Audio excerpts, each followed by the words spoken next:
Hey, soul family. Welcome back to my channel. It's your girl Dawn, aka The Goddess, and I am here to do another teaching moment with The Goddess. I wanted to shout out the Cosmic Twin 1111. Hello, my beautiful guys. If you have not already checked her out, she's an amazing tarot reader. And yes, please do check her out. She's become one of my favorites and someone I feel like I'm growing close to. So shouts out to you, Cosmic Twin 1111, sending you love. So, yes, I'm back to do another teaching moment with the goddess. It's been quite some time since I've done one of these.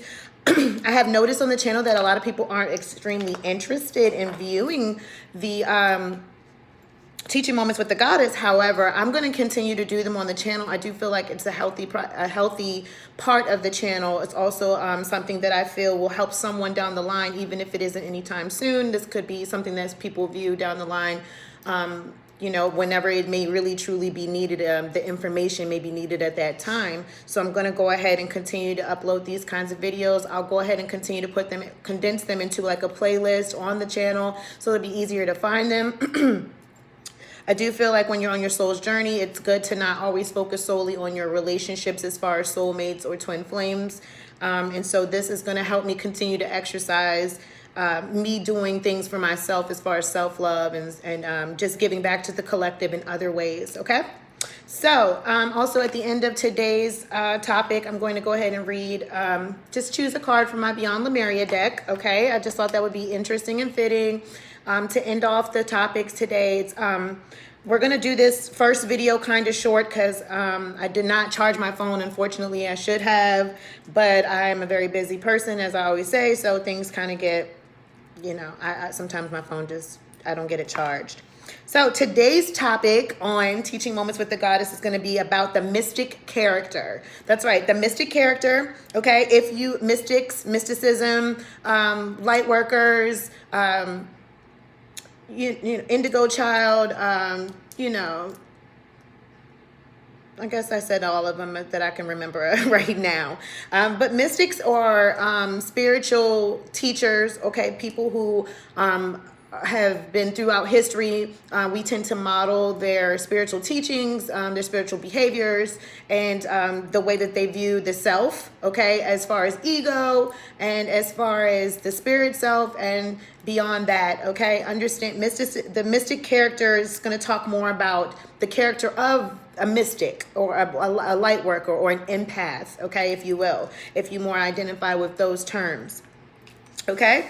We're going to get into examples that I pulled for the mystic character, and one I decided to use especially because it's Black History Month. We're going to discuss and touch a little bit on my girl Harriet Tubman. She was one of the mystic characters that I chose to do some research on, so we're going to get into some things, some notes I have about her. So let's get into objectives of the mystic character. Okay, we're going to talk briefly about exploring the false self.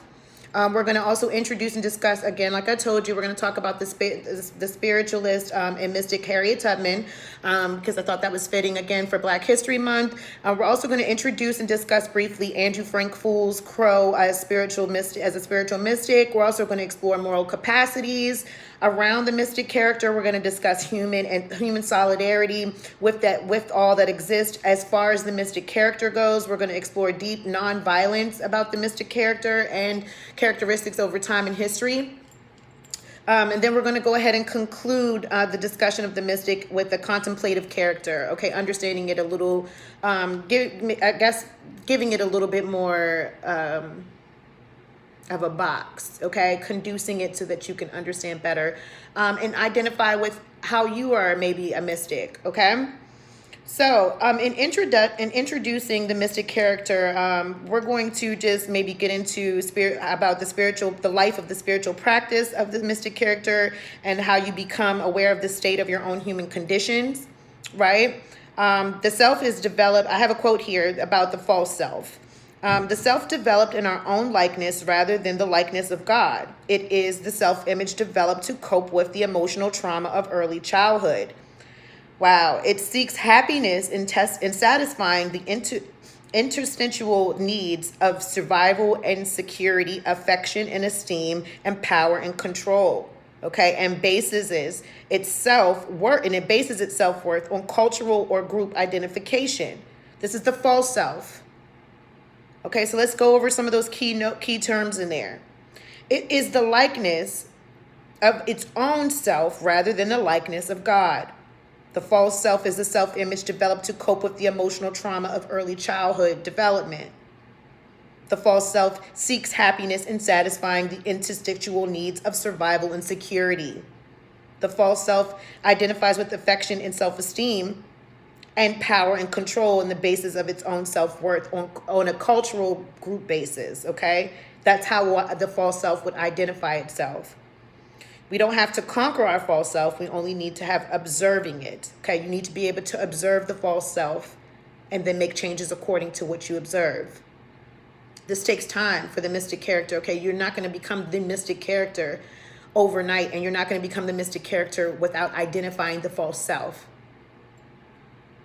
We all have a shadow side and are capable of hurting and harming, or can be capable of downright evil, right? Darkness. There's a duality of this planet, right? So since you have both negative and positive polarities within you, you can tip, the scales of balance can be tipped, both light, dark, you know what I mean? So since everybody has a shadow side, some of us are more inclined to be dark, evil, capable of hurting and harming others, while others of us would want to help, heal, and love and on the other side of that, right? With a clear perspective on ourselves, we can demonstrate more compassion, love, mercy, kindness, and wisdom. Okay, with a clear perspective on yourself. That means looking within. So one big, huge characteristic of the mystic character is you go within to identify what needs to be fixed. Okay, and remember, again, the false self identifies with, remember, that development of its own likeness, and it seeks to find self-worth and self-happiness within others. Okay, and then you in essence, the false self will create a false self of image through emotional trauma of childhood, early childhood. So again, if you don't go within to heal those childhood wounds, this in essence will continuously create the false self and make it bigger than the true self, right? Okay, so let's go deeper on mystic characters. So I want to start by talking about Harriet Tubman, okay, before my phone cuts off. I want to go ahead and introduce her as the mystic character that we're going to be discussing in this series, Teaching Moment. Okay, Harriet Tubman, she was tremendously strong spiritually, okay? She had been after enduring such great pain and hardships throughout her entire life from a childhood, okay? Remember, we're talking about the mystic character and how the identifying and observing the false self is the first initial way to healing the childhood wounds that have created this false self-image. So Harriet Tubman being going through so much pain and agony, hardships throughout her life, and still wanting to save others' lives. Okay, her willingness to sacrifice for her visions, she was receiving visions from God. Okay, her third eye was completely open, and her crown chakra was cracked open, and she was receiving visions and things about what she's going to be, what God is calling her to do as far as helping others to ascend in a world where things were really hectic, hard, and just tragic to be Black, okay, to be an African American or a Native American or Black American, however you identify with your lineage, okay? So she couldn't even read or write, okay? So understand that she couldn't even understand the English language, and yet she understood the importance of having an education. Her death was an honorable one, okay? And she brought on the liberation of the Black woman, okay? She had incredible determination to serve. Okay. So let's get in a little bit more into her. Harriet Tubman was around from about 1820 to 1913, and she was the general consensus is that Harriet was struck in the head when she was really young and almost killed her by a paperweight, right? That was thrown by the overseer in an attempt to hit another enslaved person. Okay, so she would equate her visions to that situation happening to her. And again, she was a child. Okay, so we're talking about building up the mystic character away from the false self. Usually the injury also seems to have produced a lifetime of potent dreams and visions, like I said. Okay, Harriet Tubman claimed that foretold the future. Okay, so she would sometimes explain that she would experience lights, colorful auras, and heard voices. And she would write these things down. Harriet Tubman seemed to forever feel the presence of God or the divine near her, and she would talk about God like she would with any friend or family member. And she claimed that it was like she was always praying all the time. The mystic character is always connected to the divine, even without knowing, right? So as a child, she could have easily just complained about being knocked over the head with this paperweight and let that be the basis and conciseness as to why she didn't ever become who we know as Harriet Tubman today. She took her pain and transmuted it into something else. Okay, so continue to listen, because this woman's story gives powerful insight into the mystic character and understanding why it's important to go through these false self-images and ascend past it so that you can become the mystic character, so that your name and your legacy, your energy is still very potent throughout the universe, years and years and years to come. Okay, we're still talking about this woman, and she had a huge impact on not only me as a Black woman in the Black community, but she also helped others, but also she helped her country. Okay, she helped the very people that were enslaving her people. That takes an agape, unconditional kind of loving character, person, a spiritual person, to understand the deeper magnetism of what God needs from you as that mystic character. Just going to go a little bit further, okay? There is no exact number of how many people Tubman led to freedom using the Underground Railroad, and it seems that she did this personally for about 11 years and provided instructions that helped others get free. She was the conductor who never lost a passenger, okay? Tubman also related that she always knew when danger was near, okay? So her intuition, she was extremely tapped in thanks to her connection to the divine. But she did not understand exactly how she knew. See, she didn't even understand how connected and mystic she already truly was. She was just doing what she felt God was calling her to do, right? Tubman also indicated that it was if she had her heart would go through fluttering, okay, and be warning her of dangers, and when she would follow the inner guidance that came after this experience, and she, and those she would, she after this experience, she and those who she was in charge of would be safe because she followed her guidance. So she knew she had spiritual guidance around her. Okay, this is the mystic character. This is characteristics of a mystic. So she obviously gave a lot to society. Okay, Harriet Tubman was a selfless individual. Okay, she wanted to give more and find ways to show you what really makes up a characteristics of a mystic. Okay, what truly makes you a mystic? What sets you apart from those people who are claiming to be spiritual or even religious, okay? Because if your heart is not able to heal from pasthood wounds, if you're not able to go within to heal these things, bring these things up, identify the false self, understand that there's a difference between your false self ego and your actual higher self, okay? And wanting to be a better person and strive to be the highest good that you can be, then it's really easy to get caught up in the labeling, okay? Because a mystic character is that in which a person who's willing to sacrifice, also willing to sacrifice being comfortable with their false self in order to identify their true self.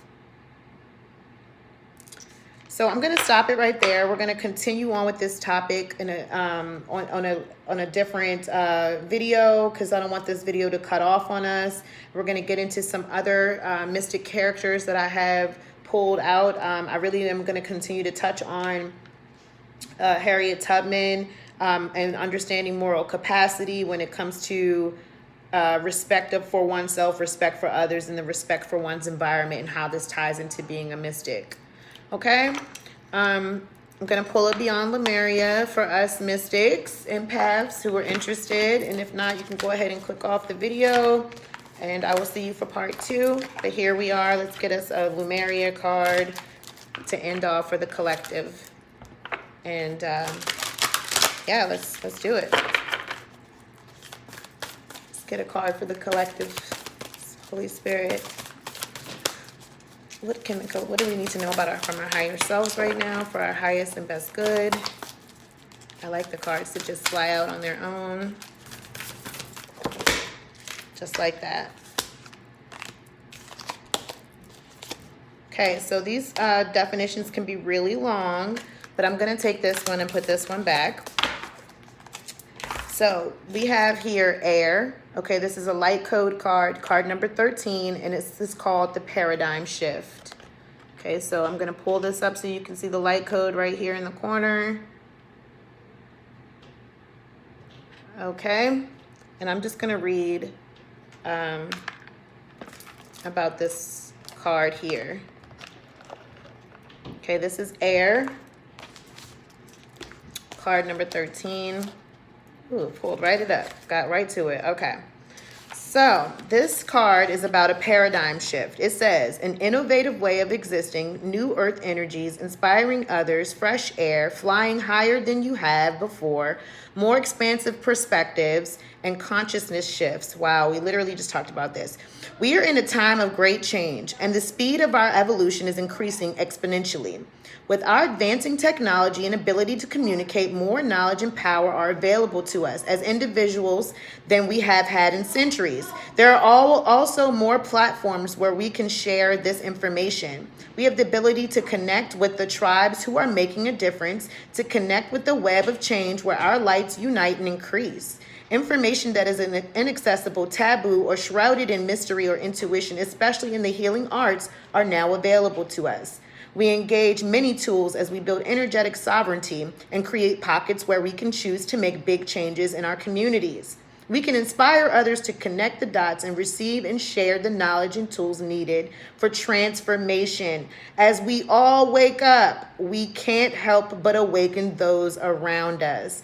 It may start with an inquiry on what this fresh, new, and long-awaited breath of air is all about. And an expansive being holds a tiny heart-shaped seedling. When the foundations that we build on come from a place of love over fear, we will see huge positive changes in our very world. We can start with ourselves. The theme of this card is communication, sharing wisdom, the breath of life, movement, faith, winged helpers such as angels, and intentions, inspiration, and change. Wow. Powerful card today. Thank you so much, guys, for joining me. Please like, share, subscribe to the channel if you're feeling my vibe, and join our soul family. And I will see you guys on part 2 of Teaching Moments with the Goddess. Peace.